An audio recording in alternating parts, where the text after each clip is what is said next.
je vous salue vraiment dans le beau et précieux nom de notre Seigneur Jésus. Le nom qui nous a été donné, le nom le plus beau, le nom le plus magnifique. J'aime ce nom plus que tout. J'aime vraiment Jésus. Je suis passionné pour lui.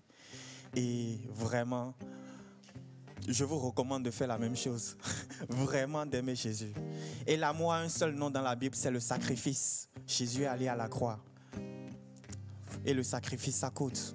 Parce que ça passe même sur les émotions, notre santé, nos besoins, le sacrifice. Et c'est le seul nom que j'ai trouvé pour l'amour dans la Bible. Et Jésus l'a manifesté pour chacun de nous. Il est allé à la croix pour nous racheter. Et vraiment, je lui dis merci chaque jour. Chaque jour, merci pour le salut. Merci de m'avoir transporté du royaume des ténèbres dans sa lumière à lui.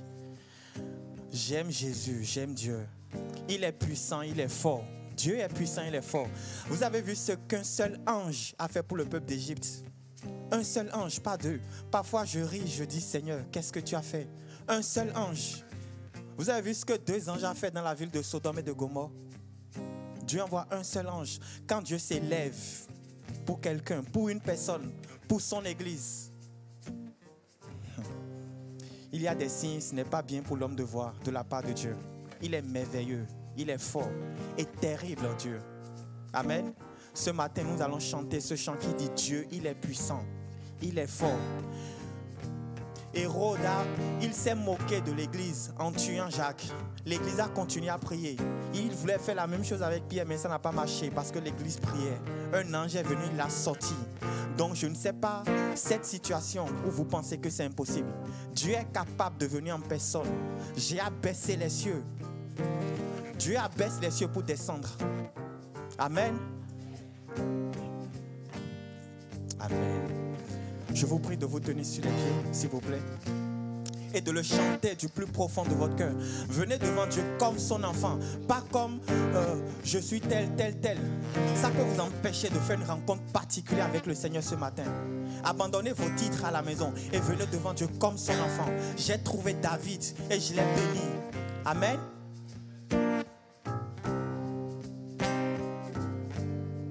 Alléluia.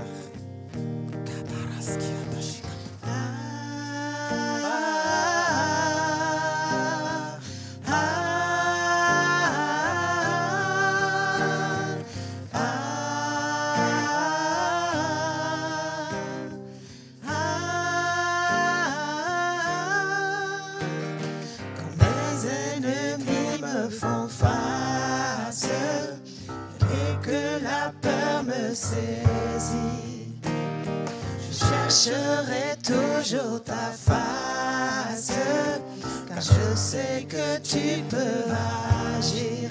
Je chante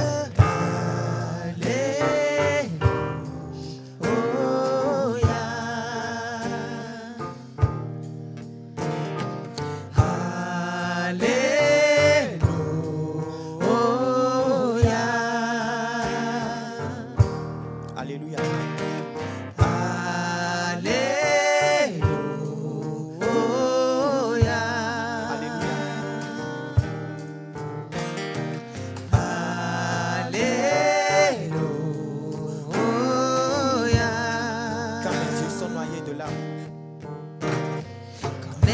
Sont noyés de larmes, et que sous leur poids je fléchis.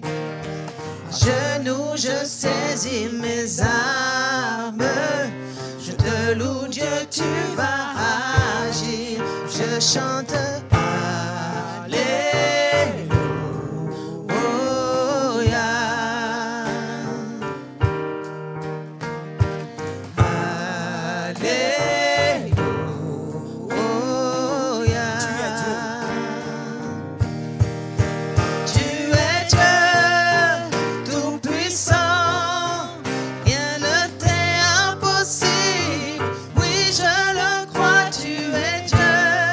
toujours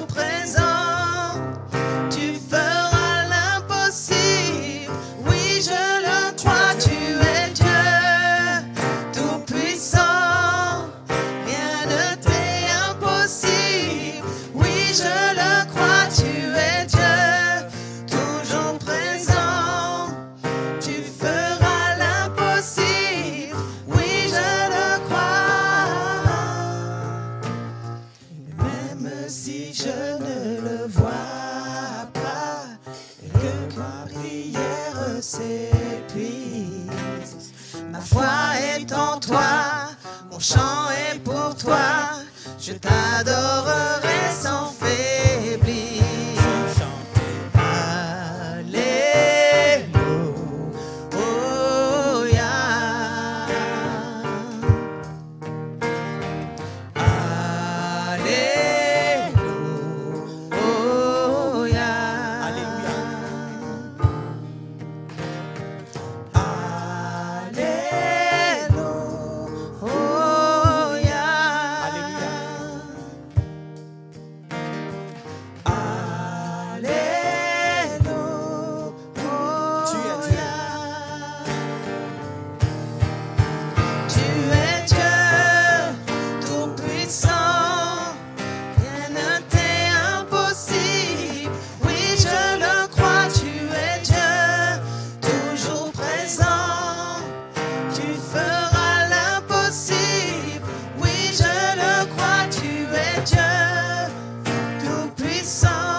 Avec des cris de joie.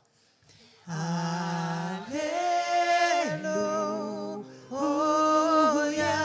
Encore, alléluia, avec des cris de joie. Oh Jésus.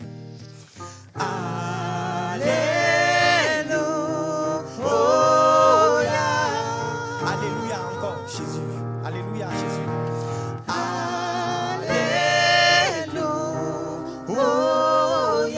Alléluia, Dieu encore, alléluia. Alléluia. Merci, alléluia à toi Seigneur. Alléluia parce que tu nous as sauvés, tu nous as rachetés. Alléluia à ton nom parce que tu es bon envers nous. Tu es bon en tout temps. Tu nous as pardonné nos iniquités. Tu nous as rachetés. Tu nous combles de joie et de bonheur chaque jour. Voici la journée que tu as faite. C'est une journée à la gloire de ton nom. C'est une journée pour te lever, pour te louer, pour t'adorer. Nous te chantons ce matin. Alléluia à ton nom Jésus.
L'atmosphère par ta présence. Alléluia.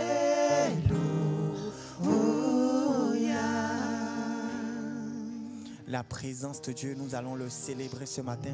Nous sommes là pour honorer Dieu, pas un homme, pas une femme, pas une église, pas une dénomination, pas des amis. Nous sommes venus chercher le roi des rois.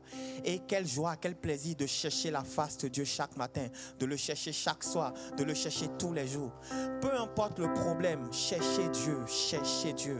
La réponse est en lui. Osia s'est employé à chercher Dieu. Et quand il trouva Dieu, Dieu le fit prospérer. La prospérité de Dieu, c'est la santé. C'est la victoire sur les angoisses du moment. La présence de Dieu. Exode 33, verset 14. Je marcherai avec vous. Vous serez dans ma présence. Je vous donnerai le repos. La présence de Dieu, c'est le repos. L'assurance du repos, c'est dans la présence de Dieu.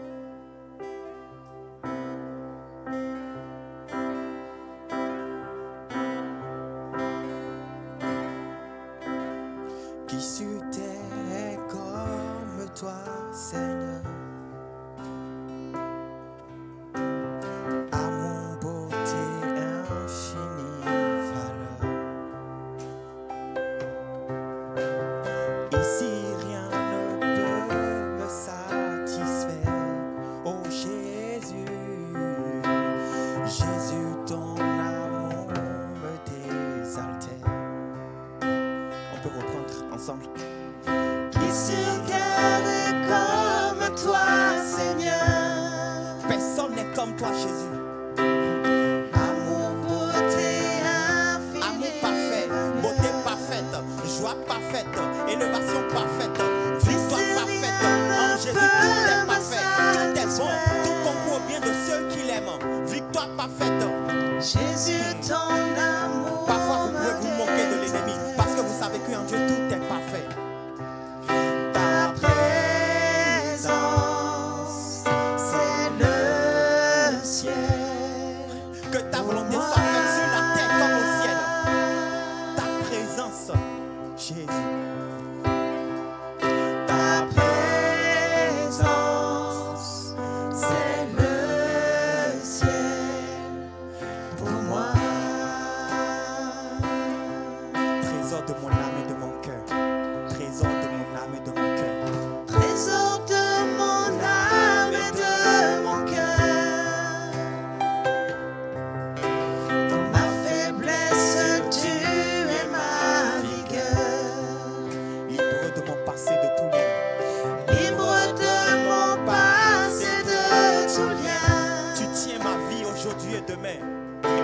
Tu tiens ma vie aujourd'hui et demain. Ta présence, Jésus. Ta présence, c'est le ciel pour moi. Ta présence, Jésus. Ta présence, c'est le ciel pour moi. Ta présence est le ciel, Jésus. Ta présence, c'est le ciel pour moi. Ta présence est le ciel, Jésus. Ta présence, c'est le ciel pour moi.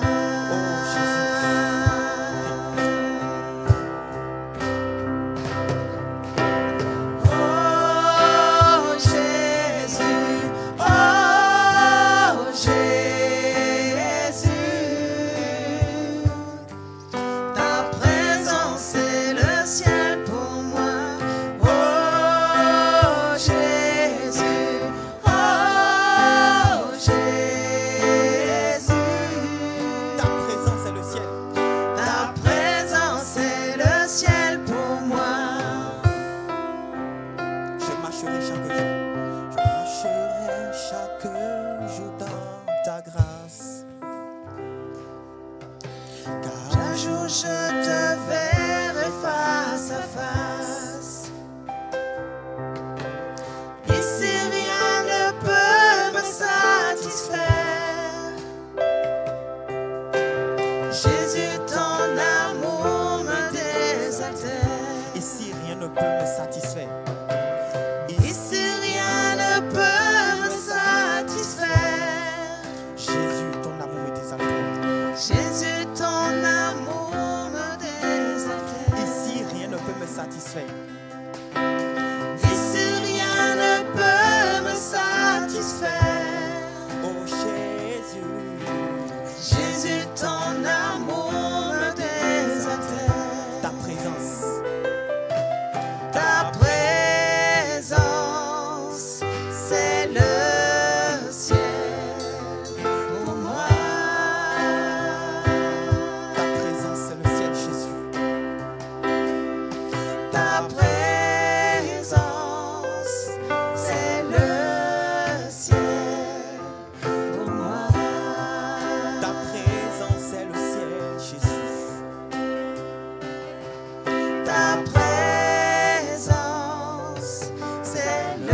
présence, c'est le ciel pour nous, Jésus.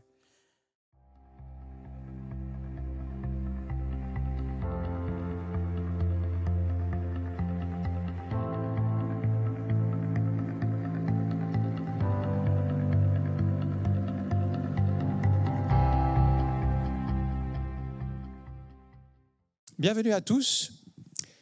J'aimerais parler sur la vie de l'esprit, dans Actes chapitre 9, verset 10. Or, il y avait à Damas un disciple nommé Ananias. Le Seigneur lui dit dans une vision, « Ananias !» Il répondit, « Me voici, Seigneur. » Et le Seigneur lui dit, « Lève-toi, va dans la rue qu'on appelle la droite et cherche dans la maison de Judas un certain nommé Saul de Tarse. Car il prie, et il a vu en vision un homme du nom d'Ananias qui entrait et qui lui imposait les mains afin qu'il recouvre la vue.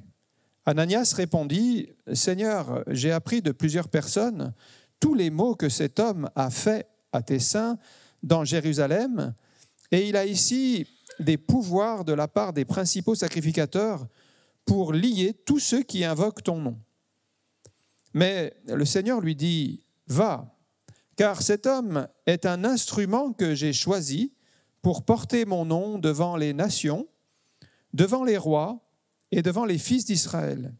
Je lui montrerai tout ce qu'il doit souffrir pour mon nom. » Ananias sortit, et lorsqu'il fut arrivé dans la maison, il imposa les mains à Saul en disant, « Saul, mon frère, Seigneur Jésus, qui t'est apparu sur le chemin sur lequel tu venais, m'a envoyé pour que tu recouvres la vue et que tu sois rempli du Saint-Esprit. » Au même instant, il tomba de ses yeux comme des écailles et il recouvra la vue.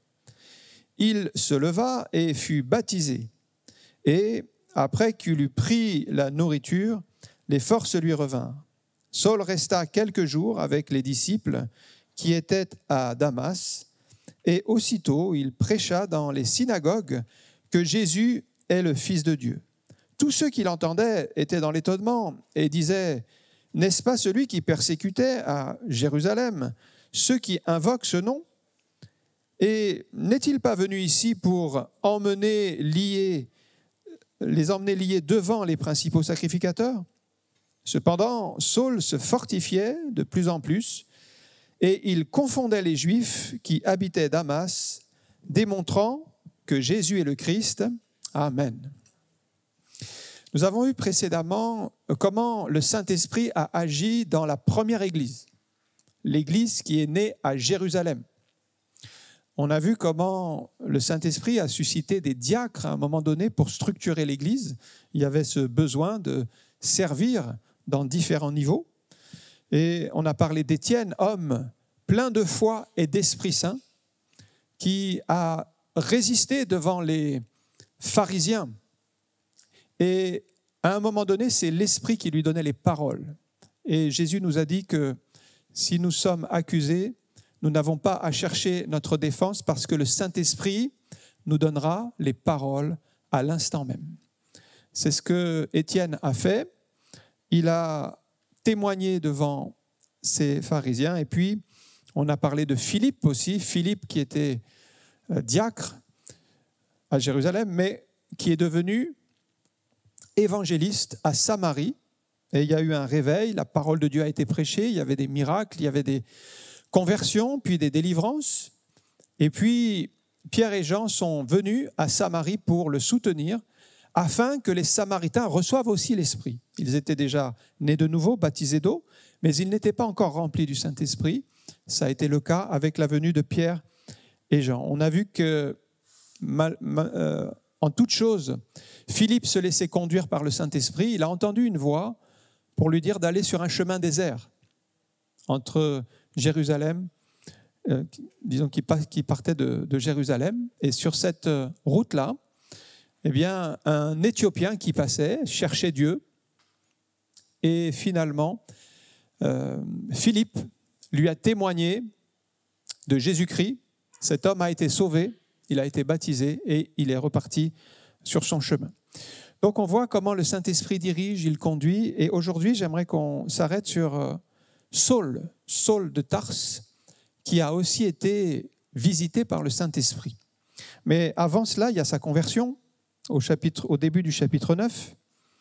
Saul de Tarse, qui était déjà présent lors de la lapidation d'Étienne, il faut se rappeler de cela. Les pharisiens avaient déposé leurs vêtements aux pieds d'un jeune homme qui s'appelait Saul. C'est la première fois qu'on voit Saul dans le livre des Actes des Apôtres. Il était celui qui gardait les vêtements de ceux qui allaient lapider Étienne. Mais malgré tout, je retiens que Saul de Tarse a bénéficié de la dernière prière d'Étienne. C'est dans Actes 7, 60. « Puis s'étant mis à genoux, il s'écria d'une voix forte, « Seigneur, ne leur impute pas ce péché. » Et après ces paroles, il s'endormit. Étienne a prié donc pour les personnes qui l'ont persécuté. Parmi ces personnes, il y avait Saul. Et il a prié, « Seigneur, ne leur impute pas ce péché. Pardonne-leur. » Et le Seigneur a fait grâce. Et le Seigneur a touché la vie de Saul, parce que Saul, c'était un homme violent. Au début du chapitre 9, c'est dit qu'il respirait la violence et le meurtre contre les disciples du Seigneur. Il avait obtenu même des autorisations des sacrificateurs pour aller dans les synagogues de Damas, voir s'il se trouvait quelques personnes qui suivaient Jésus pour les amener liés à Jérusalem.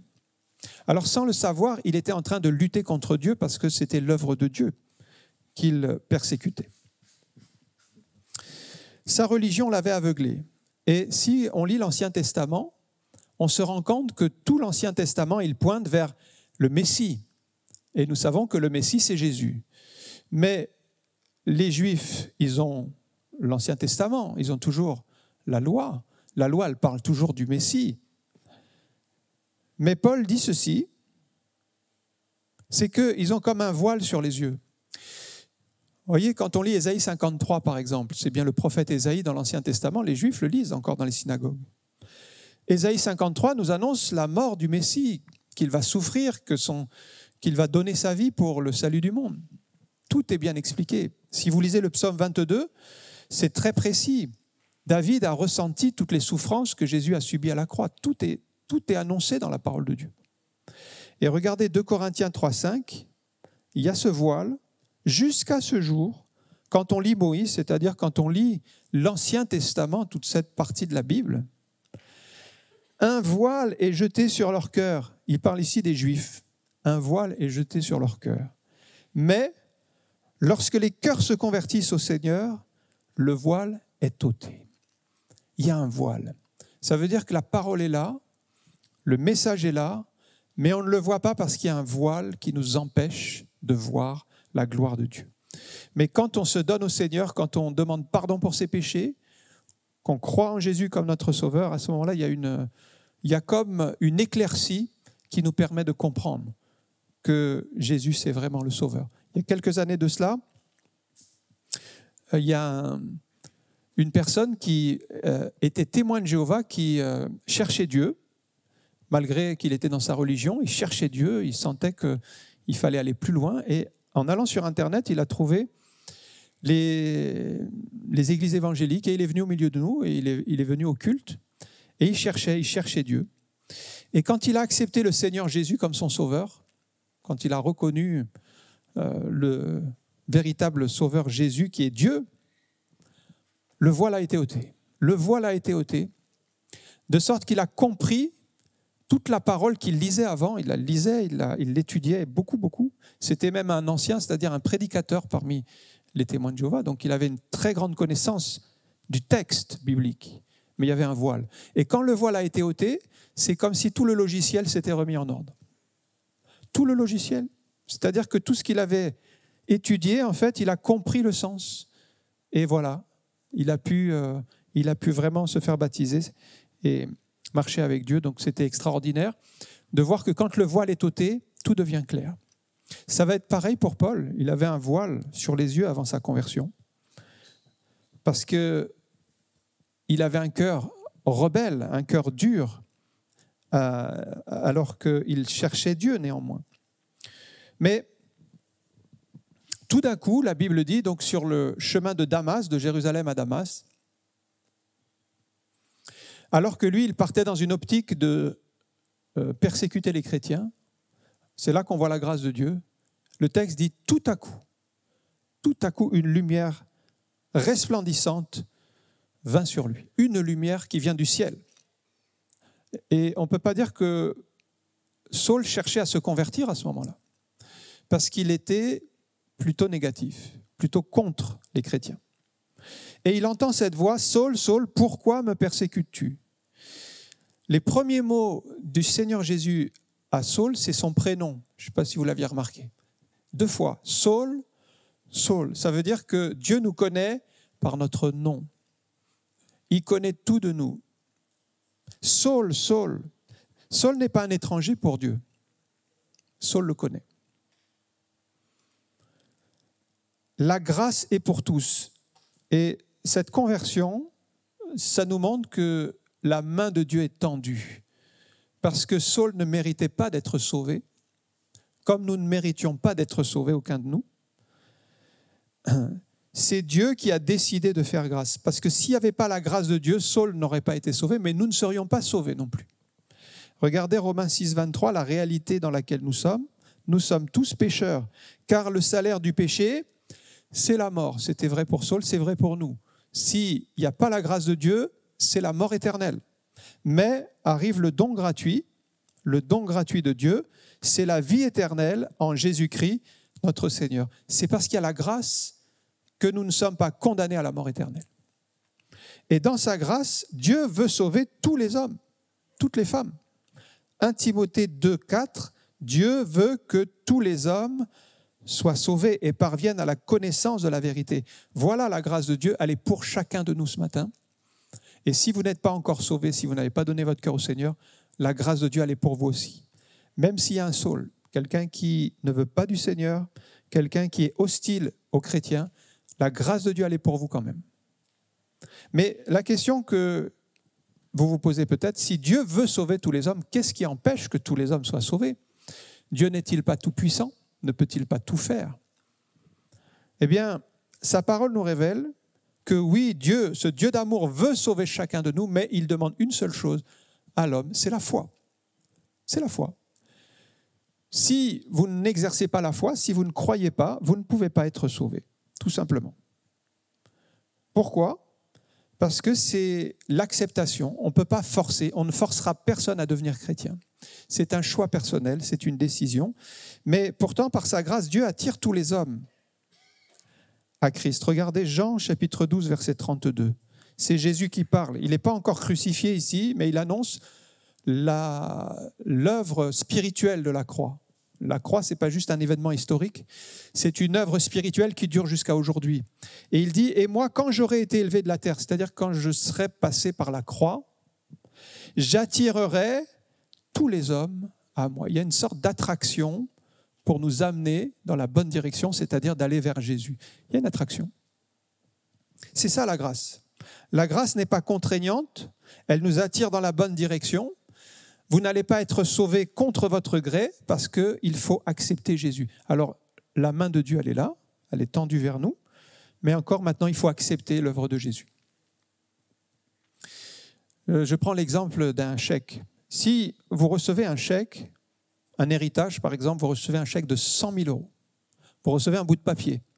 En fait, c'est un bout de papier qui n'a pas de valeur vraiment, plus que la valeur du papier en réalité. Il y a marqué une grosse somme dessus, mais c'est un petit bout de papier. Et ce petit bout de papier, si vous le laissez, par exemple, vous le mettez dans votre maison, votre appartement, vous le mettez dans un cadre, vous dites c'est un beau papier, je le garde. Eh bien, cette somme ne sera jamais portée sur votre compte. Il faut qu'à un moment donné, vous endossiez le chèque, c'est-à-dire vous signez au dos et vous le déposez à la banque. Ainsi, la somme qui est marquée sur ce petit bout de papier va être créditée sur votre compte. Mais si vous ne le faites pas, si vous ne l'acceptez pas en quelque sorte, si vous le laissez à la maison, vous le mettez de côté, vous ne le portez pas sur votre compte, cette valeur, elle sera virtuelle, elle sera marquée sur un bout de papier, mais elle ne sera jamais portée sur votre compte. Donc, la foi, c'est ça. La foi, c'est de dire, Seigneur, je crois que ce grand cadeau Quand tu es mort à la croix, que ton sang a versé, c'était aussi pour moi, je le prends sur mon compte. Et c'est ça la foi. La foi, c'est la main de l'homme qui saisit la grâce de Dieu et qui dit oui, merci Seigneur, tu l'as fait pour moi. Et à partir de là, les choses s'enclenchent. Mais le Seigneur qui a versé son sang, c'est bien pour le monde entier. Donc il est toujours disponible, 7 jours sur 7, 24 heures sur 24. Il suffit de se l'approprier finalement. Parce que du côté de Jésus, tout est accompli. Et Saul a accepté Jésus comme son sauveur personnel sur la route entre Jérusalem et Damas. Il s'est converti.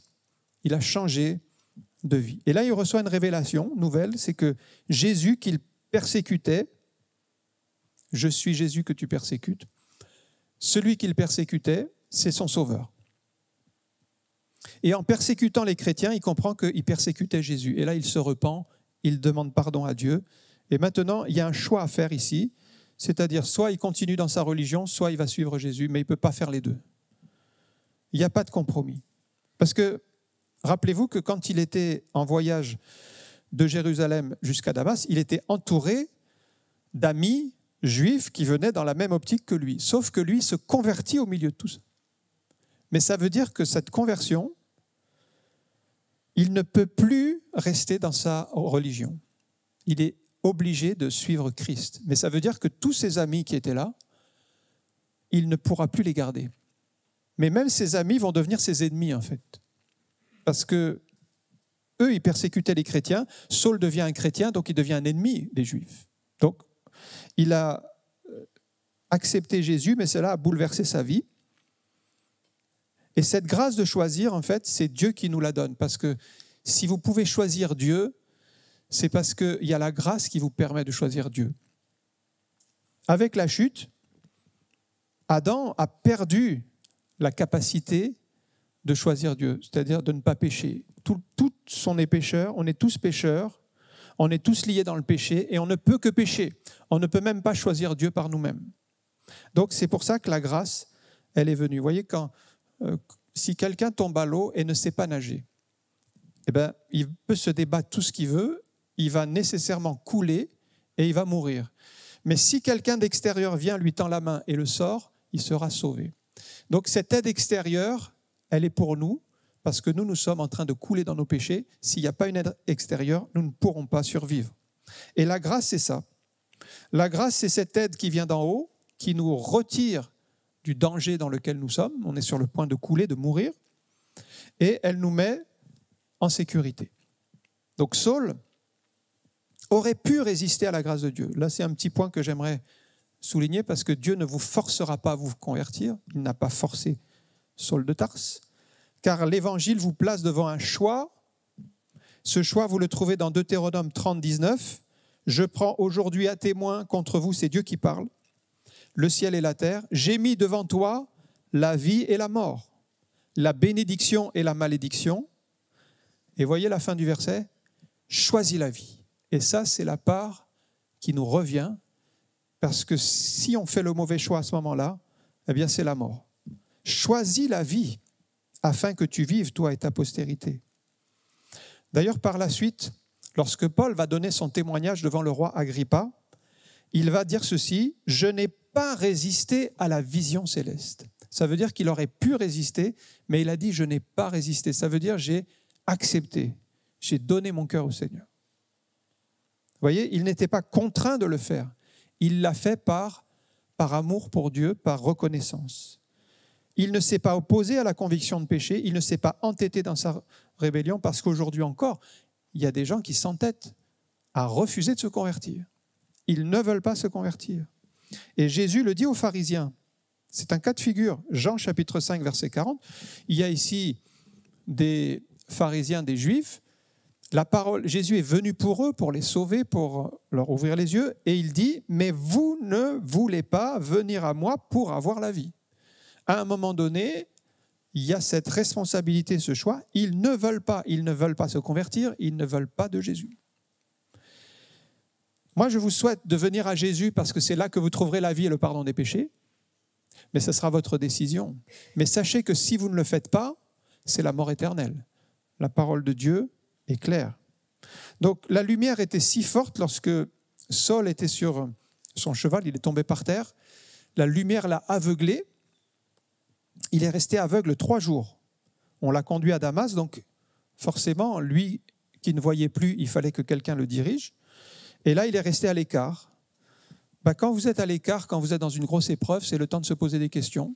Et il s'est analysé devant Dieu, un petit peu comme le fils prodigue qui était là au milieu des pourceaux, il s'est posé des questions, il est rentré en lui-même, il s'est dit, ma vie, ça ne va pas, il faut que je revienne à la maison du Père. Donc, Saul a fait sa démarche intérieure, il a réalisé que sa religion ne lui apportait pas la vie, il a compris que Jésus, c'était son sauveur, que c'était le Messie annoncé dans l'Ancien Testament. Maintenant, il avait découvert que Jésus était le Messie. Ça a bouleversé sa vie. Et en fait, ce temps, c'est le temps du brisement, c'est le temps où son orgueil est détruit, et c'est le temps où il va pouvoir se tourner vers Dieu.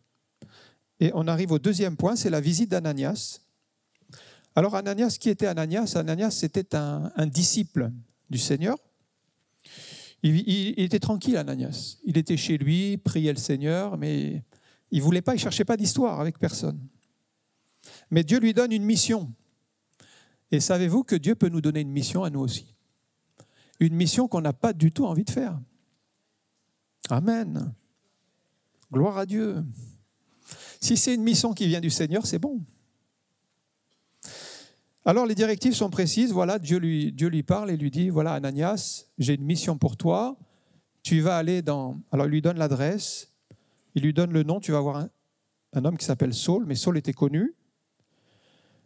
Et puis il dit, j'ai donné ton nom à Saul, donc il sait qu'il y a un Ananias qui doit venir. Et puis il lui dit, tu vas prier pour lui, et voilà, il lui donne toutes les consignes. Donc, le désir du Seigneur, c'est encore de nous diriger. C'est à nous d'être à l'écoute. On voit les précisions, on voit comment Dieu dirige. Il n'y a pas de problème du côté de Dieu. Le Seigneur parle tantôt d'une manière, tantôt d'une autre. À nous d'être à l'écoute. Nous devons y prendre garde. Mais Ananias, quand il entend le nom de Saul, Saul, en fait, c'était un nom qui faisait des frissons. C'était un persécuteur. Et il n'a pas du tout envie d'aller à la rencontre de Saul. Alors Ananias va expliquer au Seigneur toutes les bonnes raisons qu'il y a pour ne pas y aller. Il explique, voilà, il a fait beaucoup de mal aux chrétiens, il a des lettres pour arrêter les disciples, donc il va m'arrêter, donc il veut éviter d'obéir à Dieu. Mais en fait, ce qu'Ananias n'a pas compris, c'est que Saul est devenu un enfant de Dieu. Et il faut du temps pour accepter. Alors vous serez parfois tenté de négocier avec Dieu parce que Dieu vous a demandé de faire quelque chose qui ne vous plaît pas. Vous essayez peut-être de le faire changer d'avis. Vous avez déjà essayé de faire changer Dieu d'avis? Ça ne marche pas. Dieu ne change pas d'avis. Si vous ne voulez pas, il utilisera quelqu'un d'autre. Mais il arrivera à son plan. Il ne changera pas d'avis pour vous. Vous essaierez de lui faire comprendre que vous n'êtes pas la meilleure personne, que ça ne convient pas. Le champion des négociations, c'était Moïse. Moïse, il négociait avec Dieu. Il négociait chaque chose. Moïse, il a été appelé à aller délivrer le peuple d'Israël. Première objection, mais qui suis-je moi? Simple Moïse, simple berger pour aller vers Pharaon. Vous voyez, déjà, il n'a pas trop envie d'y aller. Alors Dieu lui répond, mais je serai avec toi. Moïse continue, mais Seigneur, s'il me demande ton nom, moi je ne saurais pas quoi dire. Il espérait que ça allait passer à côté. Mais Dieu lui dit, non, je suis celui qui suis, tu donneras mon nom. Alors Moïse continue, mais Seigneur, mais ça va être compliqué. Ils ne vont pas croire quand je vais leur raconter toutes ces histoires. Alors Dieu lui fait expérimenter un miracle, il lui dit jette ton bâton, le bâton se transforme en serpent. Et quand il le reprend, ça redevient un bâton. Alors Moïse n'est pas encore convaincu et il dit mais Seigneur, je n'ai pas la parole facile, j'ai la bouche embarrassée. Vous voyez, à chaque fois il trouve des excuses, il ne veut pas y aller. Mais Dieu lui répond, mais qui a fait la bouche de l'homme? Je serai dans ta bouche et tu parleras. À chaque fois, en fait, Dieu a une réponse à toutes nos objections. Et enfin, Moïse, en désespoir de cause, il dit à Dieu, envoie qui tu voudras, mais pas moi, envoie un autre. Envoie quelqu'un d'autre. Non, Dieu n'a pas changé son plan. Il dit, toi tu iras et je t'enverrai Aaron qui sera avec toi et vous irez tous les deux. Donc ça veut dire qu'on n'est pas d'accord, on pense que ce n'est pas la bonne chose, mais Dieu, lui, il a un plan et c'est à nous d'obéir. Saul donc est un instrument. Moi j'aime bien cette expression, vous voyez, on l'a lu. C'est un instrument, au verset 15, cet homme est un instrument que j'ai choisi pour porter mon nom. C'est un instrument. Qu'est-ce que nous sommes d'entre les mains de Dieu? Nous sommes des simples instruments. Ça, on doit le comprendre. Parce que Dieu a un plan pour nous.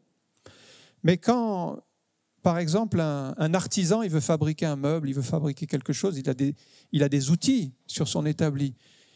Ce n'est pas l'outil qui va décider ce qu'il va faire. C'est l'artisan qui va prendre, par exemple, un marteau. Il va prendre un marteau, il va commencer à planter des clous. Donc, ce n'est pas nous qui décidons, c'est l'artisan, et l'artisan, c'est Dieu. Nous sommes des outils sur l'établi.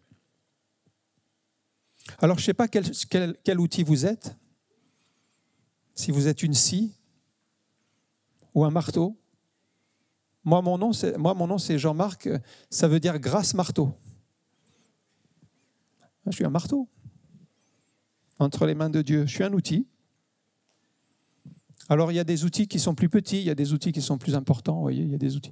Mais chaque outil, il va être utilisé à un moment donné pour le bien de l'ensemble. Donc, on doit comprendre qu'on n'est qu'un simple outil. Et Saul devra aussi souffrir. Bon, ça, c'est la partie qu'on aime le moins, mais ça fait partie quand même de l'appel. Cet homme est un instrument que j'ai choisi. Merci Seigneur, je suis un instrument, je suis choisi. Jusque-là, tout va bien. Gloire à Dieu. Amen. Mais la suite. Je lui montrerai tout ce qu'il doit. On a du mal à le dire. C'est marqué? Souffrir. Ça, c'est un verbe qu'on n'aime pas. Et en plus, c'est Dieu qui le dit. Il va souffrir pour mon nom. Ça fait partie de l'œuvre du Seigneur, frères et sœurs. Il y a un combat dans lequel nous sommes. Il y a une souffrance, mais Dieu est source de consolation.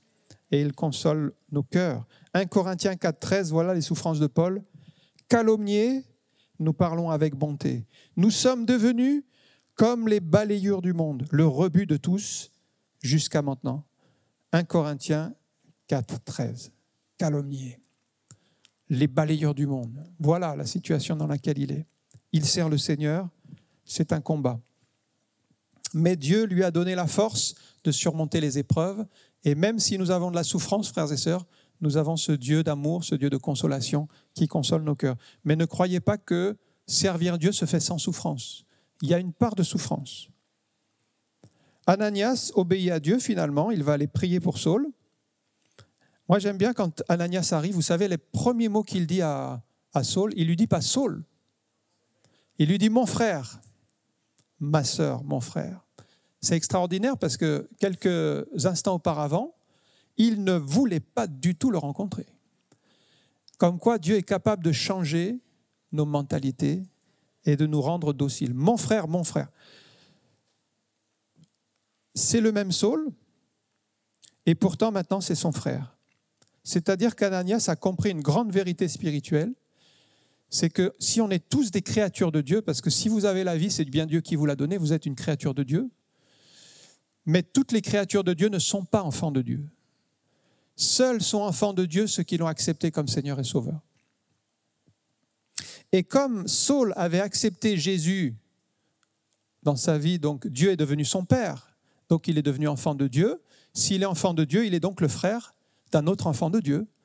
Donc nous sommes tous frères et sœurs quand nous sommes enfants de Dieu. Vous voyez, c'est une vérité spirituelle que nous sommes une famille. Et dans une famille, nous devons nous aimer les uns les autres. C'est pourquoi Ananias, maintenant, il aime Saul.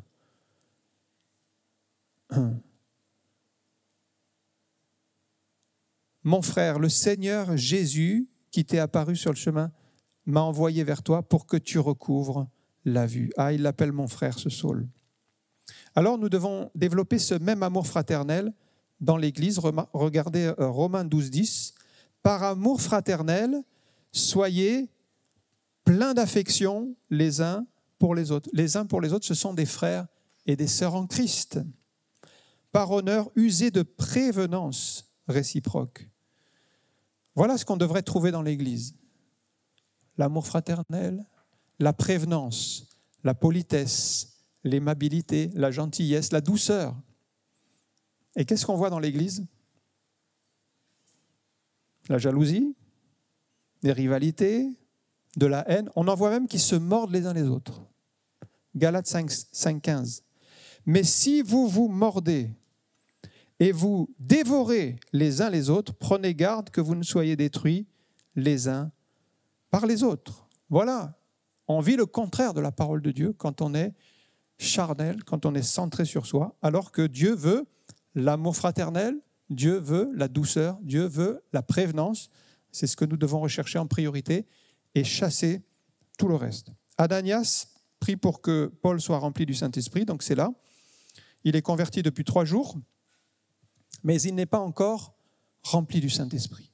Il a déjà accepté Jésus comme son sauveur, il est né de nouveau, né de l'Esprit, et on voit que les premiers chrétiens, dès la conversion, ils cherchaient à être remplis du Saint-Esprit.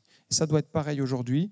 Nous devons chercher la plénitude du Saint-Esprit. Éphésiens 5, 18, c'est un verset de Paul concernant la vie de l'Esprit, et c'est un impératif. Il dit « Ne vous enivrez pas de vin, c'est de la débauche. Soyez, au contraire, remplis du Saint-Esprit » ou on pourrait traduire « Soyez continuellement remplis du Saint-Esprit ». C'est un présent. C'est un impératif présent mais permanent. On devrait donc rechercher le Saint-Esprit. Comment? Par la prière, par la méditation de la parole de Dieu. Aussi avoir la conviction que Dieu veut nous remplir du Saint-Esprit. Vous voyez Luc 11, 13, c'est Jésus qui en parle. « Si donc méchants comme vous l'êtes, vous savez donner de bonnes choses à vos enfants, à combien plus forte raison le Père Céleste donnera-t-il le Saint-Esprit à ceux qui le lui demandent ?» Voilà ce que nous devons rechercher, c'est d'être remplis du Saint-Esprit et faire la volonté de Dieu. Après son baptême d'eau, on voit que Paul va prêcher la parole de Dieu. On pourrait dire c'est très rapide, il est tout jeune converti, il vient d'être baptisé, déjà il prêche la parole de Dieu, mais il ne faut pas oublier que Saul avait étudié la loi de l'Ancien Testament pendant des années et qu'il était prêt, il suffisait qu'il accepte Jésus comme son Seigneur et que maintenant la parole devient pour lui évidente et il est capable de la prêcher. Donc il avait compris qu'il fallait obéir et faire de suite l'œuvre du Seigneur. Saul a reçu un don pour la prédication et la Bible dit qu'il se fortifiait de plus en plus. Ça veut dire qu'il grandissait en maturité. Et dès que vous devenez chrétien, vous êtes enfant de Dieu, vous êtes appelé à grandir et pas à rester bébé spirituel. Il n'y a rien de pire qu'un chrétien qui reste au stade du biberon. Vous voyez, c'est un paradoxe parce qu'on est dans une société, on a tout ce qu'il faut pour être enseigné avec Internet, il y a des messages, il y a des formations. Et pourtant, on voit des chrétiens très faibles sur le plan spirituel. 1 Corinthiens 3, 2. Paul en parle à Corinthe, il dit « Mais je vous ai donné du lait et non de la nourriture solide, car vous ne pouviez pas la supporter et vous ne le pouvez pas, même à présent, parce que vous êtes encore charnel. » Alors, nous devons viser la maturité spirituelle. Et pour devenir des chrétiens matures, eh bien, nous devons mettre en pratique la parole de Dieu, étudier la Bible, bien sûr, c'est une étude personnelle, j'allais dire une lecture quotidienne, une méditation. C'est aussi tout ce qu'on a compris, le mettre en pratique, et puis accepter de se soumettre à la volonté de Dieu. Vous voyez, un chrétien mature doit pouvoir dire, Galates 2:20, ça c'est Paul qui le dit, mais chaque chrétien mature doit pouvoir le dire, j'ai été crucifié avec Christ. Et si je vis, ce n'est plus moi qui vis, c'est Christ qui vit en moi. Si je vis maintenant dans la chair, je vis dans la foi au Fils de Dieu qui m'a aimé et qui s'est livré lui-même pour moi. Voilà ce que là où nous devons arriver, frères et sœurs, c'est que nous soyons crucifiés avec Christ et que Christ vit pleinement en nous et ainsi nous marchons de progrès en progrès à l'image du Seigneur. Je termine avec un dernier verset, c'est Actes 9, 31. C'est qu'on voit que le Saint-Esprit accompagnait la croissance de l'Église Acte 9, 31 dit ceci, « L'Église était en paix dans toute la Judée, la Galilée, la Samarie, s'édifiant et marchant dans la crainte du Seigneur, et elle s'accroissait par l'assistance du Saint-Esprit. » Déjà, on voit qu'il y a la paix dans l'Église, et ça c'est bien quand on voit une Église où il n'y a pas de division, qu'il n'y a pas de conflit, mais qu'il y a la maturité spirituelle, il y a l'amour. C'est ce que nous devons rechercher. On voit aussi la crainte du Seigneur, c'est-à-dire un saint respect pour Dieu, pour sa parole, pour sa présence. On n'est pas négligent. Eh bien, la croissance, c'est le Saint-Esprit qui permettait des convictions de péché. C'est le Saint-Esprit qui amenait des repentances. Il y avait des dons spirituels. Le Saint-Esprit parlait. Et puis, il y avait l'amour répandu dans les cœurs. Donc, les personnes nouvelles sont touchées lorsque une personne nouvelle vient dans notre Église et qu'elle voit l'amour fraternel, elle est déjà touchée par la présence de Dieu. Quand on manifeste l'amour fraternel, on est en train de témoigner de la gloire de Dieu. C'est important et c'est ce qu'on doit faire. Alors on va prier quelques instants. On a vu cet homme, Saul.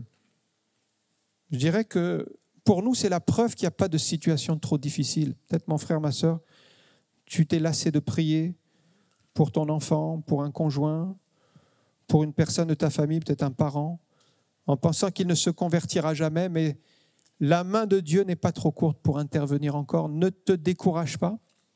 Si le Seigneur a trouvé le chemin pour toucher le cœur de cet homme, Saul, qui était un des plus rebelles, un des plus résistants, alors il peut le faire pour la personne pour qui vous priez. Il n'y a pas de cœur trop dur pour le Seigneur. Dieu n'est pas limité. Et puis, on a aussi besoin d'être rempli du Saint-Esprit, comme Saul en avait besoin en son temps, même après sa conversion. Eh bien, il a été rempli du Saint-Esprit. Nous devons le rechercher dans nos cœurs. Et puis, laissons le Saint-Esprit agir au milieu de nous pour la croissance, pour le développement de nos églises, afin que l'œuvre du Saint-Esprit se fasse librement. Merci encore pour ta parole, pour tes conseils, parce que c'est la vérité. C'est le chemin vers lequel tu veux nous emmener et nous te prions, Seigneur, de nous garder dans ta paix encore le reste de cette journée, de nous permettre d'avancer encore en maturité, en croissance spirituelle, de mieux te connaître, de mieux vivre cette vie de l'esprit que tu veux pour tes enfants. Oui, Seigneur, viens nous accorder encore ces visions, ces révélations, ces paroles d'en haut qui nous permettent de faire ton œuvre. Nous voulons être comme Ananias, obéissants lorsque tu nous demandes une tâche, lorsque tu nous demandes de nous mettre à part pour un service, pour faire quelque chose dans ta maison.